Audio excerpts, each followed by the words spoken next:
After exploring Sulawesi, I switched gears by heading to Kalimantan, an even less touristy island right in the middle of the rainy season, which I will have to adapt to. Enjoy the episode. Keep Your Wings, le podcast. Chapter 9. In Search of Glory.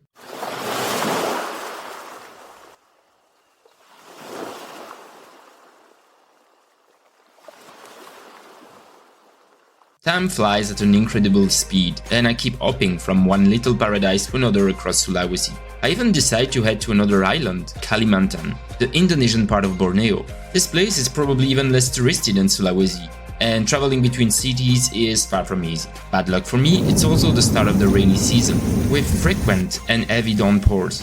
I'm right in the city, but I start feeling a bit defeated about the possibility of venturing out for hikes or simply see more nature. Organized excursions are expensive. Guides won't accept my proposals when I mention I'm traveling alone. And going there on my own will take hours upon hours. Disappointed and jaded after spending an entire week in Banjarmasin, I still treat myself to a boat excursion through the villages along the canal. It's a real shock to see how people live there. The river is used for washing clothes and the house. Water is also drawn from it for cooking. It's a cultural shock that hits hard when you see some houses almost in ruins, but filled with people who smile at you, wave and call out, "Hello mister, welcome." There's no way I'm going to whip out my camera and start shooting these people like they're some kind of exhibit. I just decide to observe and enjoy the moment.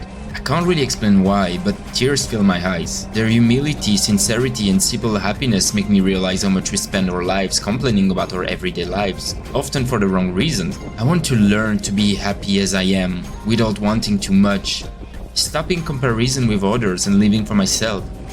These people might have less than I do, yet they seem happier. Are they really, or is it just a facade? I'll probably never know, and maybe it's better that way. After this excursion, I decide to explore my surroundings a bit more. Banjarmasin is far from a poor city. Behind the traditional houses lies a massive shopping center that would make some European mall blush. Cutting edge and flashy, it contrasts sharply with the modesty of the rest of the city. The city is clearly on its way to becoming a real hub. According to Kota Kita, a non-governmental association, poverty reduction is an overarching component of the city vision. Firstly, the city's strategic focus to position itself as the economic gateway to Kalimantan is aimed at creating local employment and attracting businesses, which will benefit the poor and create employment opportunities.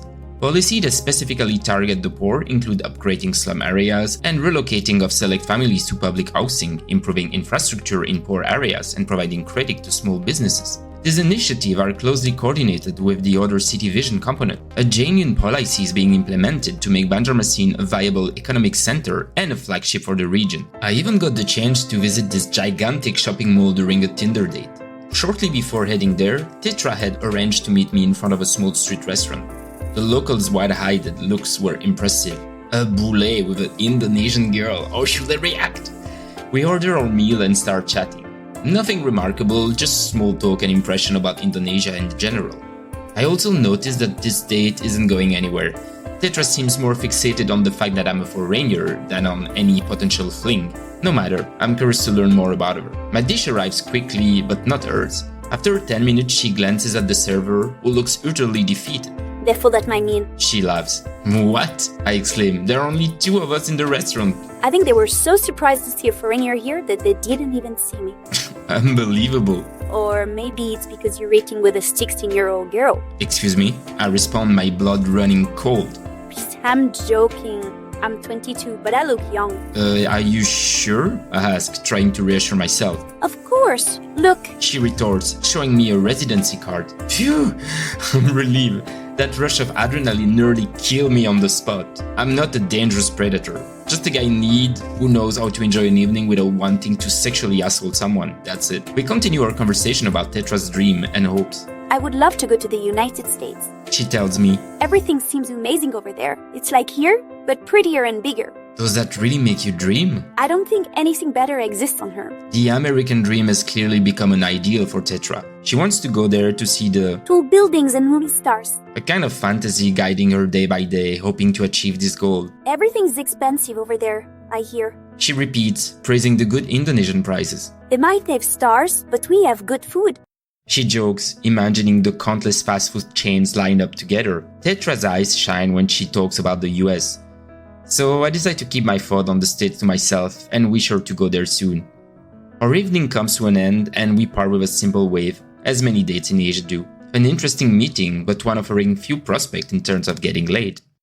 The end of my trip in Indonesia was truly marred by the 2018 World Cup. Everyone was following it and people could easily tell where I was from when I mentioned Eden Hazard or Lukaku. Oh, Belgia. Good. They would usually reply, I was surprised to find in Banjarmasin, considered the capital of South Kalimantan, a relatively modern bar with an outdoor terrace where the matches were screened. Compared to Bunaken Island in northern Sulawesi, it was like night and day. Unfortunately for me, with the time difference, Belgium often play around 2 AM. The bar, however, was open 24/7. Incredible luck! I decided to drink accordingly to watch the fantastic Japan-Belgium match, which gave me and my friend back home several heart attacks that night. While I was downing bintang beers every 20 minutes, a popular Indonesian brand, I had arrived well before the match to eat and of course to drink. Around the 5th beer at halftime, a brand representative dressed in bintang colors approached me. Wow, you really like bintang. She said, "It's a good beer," I replied half drunk. To thank you for your loyalty, we're offering you another beer and a bintang cap as well. I burst out laughing and grabbed my prize.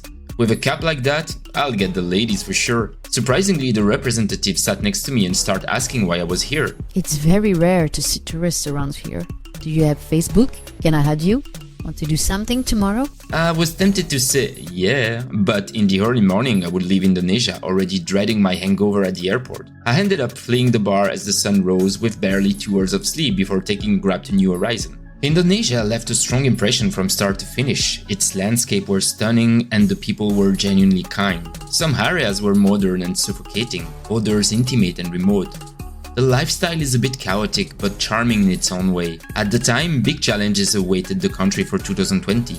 Climate issues due to massive deforestation caused by the palm oil industry, finally tackling corruption that plagues certain parts of the country, and above all preventing a resurgence of conservatism, death penalty, banning criticism of the president, outlawing premarital sex, restricting abortion rights, and so on and so on. And that could threaten pluralism. This proposal, submitted in October 2019, had sparked strong criticism and protests as they may become part of the new criminal code.